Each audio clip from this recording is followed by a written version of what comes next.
Hello, everyone. This is Bennett, your fantasy football commissioner. Week 1 of the 2012 ForrestLand MishMash Fantasy Football League is in the books, and it was a very exciting week. Welcome to the first video blog of the season.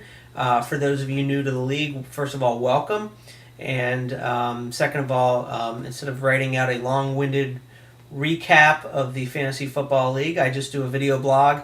It's much easier, quicker. I put on the hit record on the video camera, and away we go. So welcome to our 3 new teams. I believe 2 of them started off with a win, and let's get right into the recap.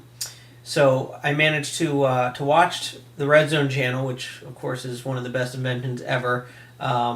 Most of the day on Sunday, was able to play with my son while my brand new daughter and my wife were out visiting grandma. So the boys got to have football Sunday by themselves.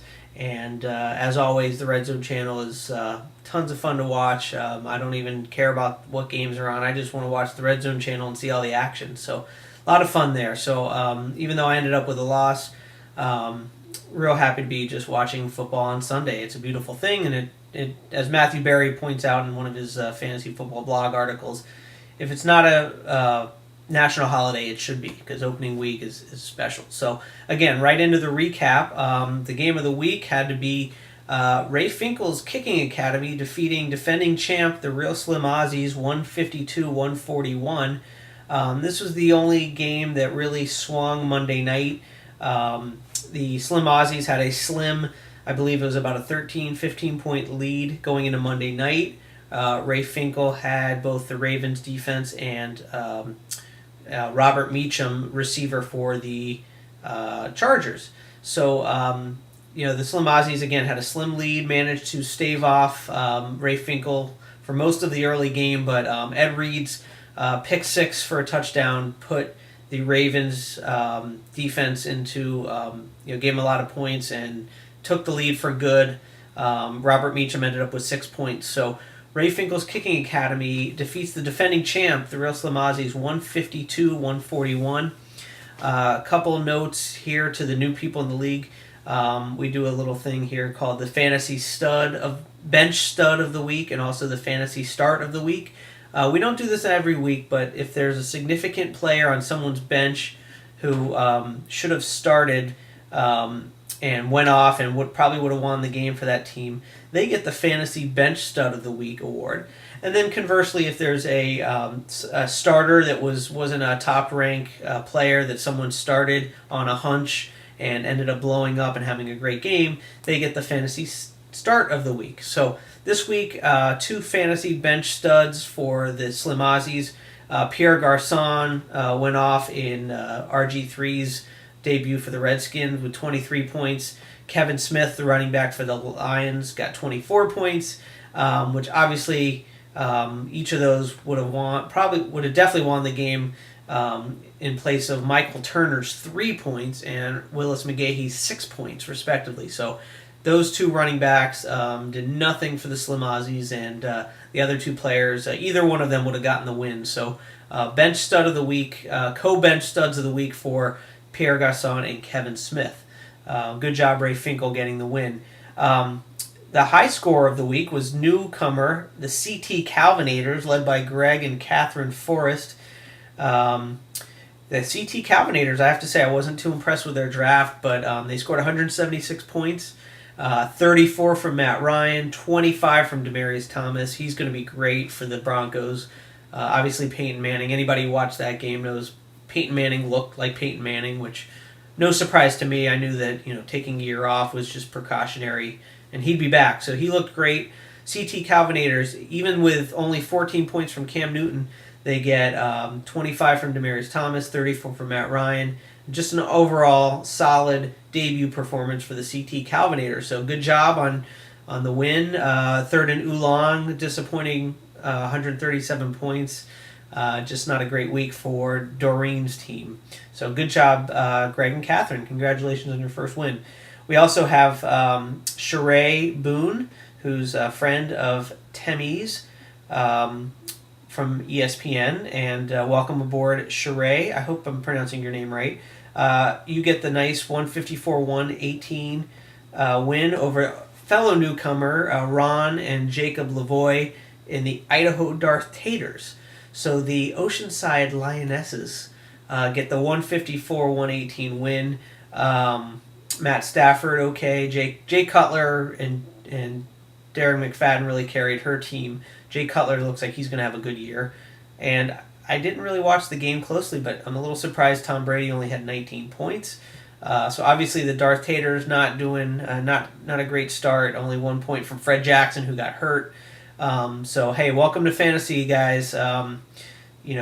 Guys get hurt all the time. It sucks, and you have to hit the waiver wire and somehow figure it out. It's only week 1, so the Lionesses defeat fellow newcomer 154-118. You got beat by a girl. Beats Chicago Travelers 156-145. Real close game. I don't think it came down to Monday night, or I don't think there was a big swing Monday night. Just a close game. Doesn't look like anything significant was missed by Temmie.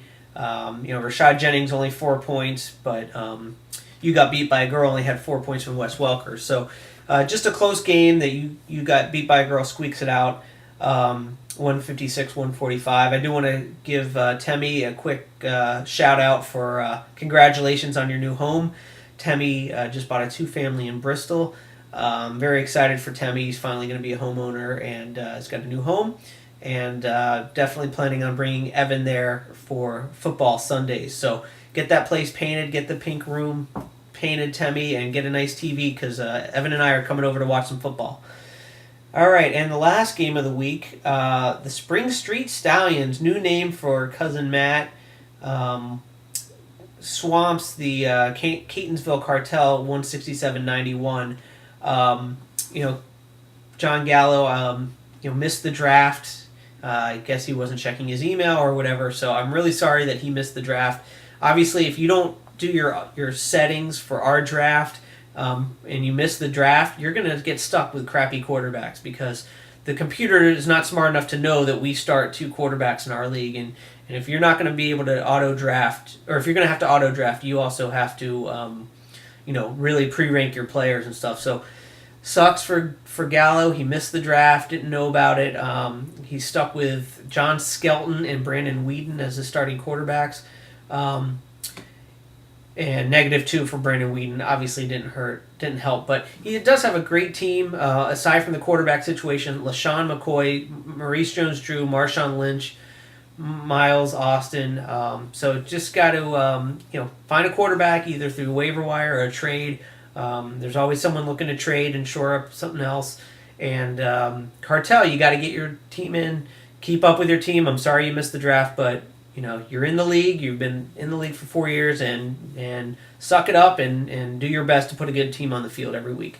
Nice win for the Stallions. Peyton Manning, great pick there, 23 points.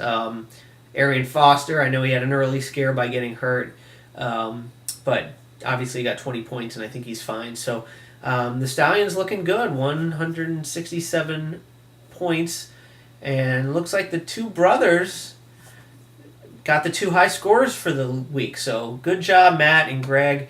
Early standings, the Calvinators and the Lionesses and Finkel's Kicking Academy all with 1 win in the MASH division, and the Stallions and You Got Beat by a Girl husband-wife team leading the Mish division, but only 1 week of the season so far. So it's coming up on 9 minutes, so I like to keep these video blogs 10 minutes or less. Hope you enjoy it. If you have any suggestions, want to make a rebuttal, by all means, I hope you enjoy the fantasy football blogs each week. It's going to be a great season. Good luck to everyone. You can go ahead and new address to send your checks this year. Please start mailing in your $25 league dues. The address is 4 Adams Lane, West Hartford, Connecticut, 06117. Don't make me come after you. Go ahead, send your check in. Get it to me as soon as possible. Also, don't forget to vote on the poll for the Super Bowl tiebreaker. I think about half of you guys have voted.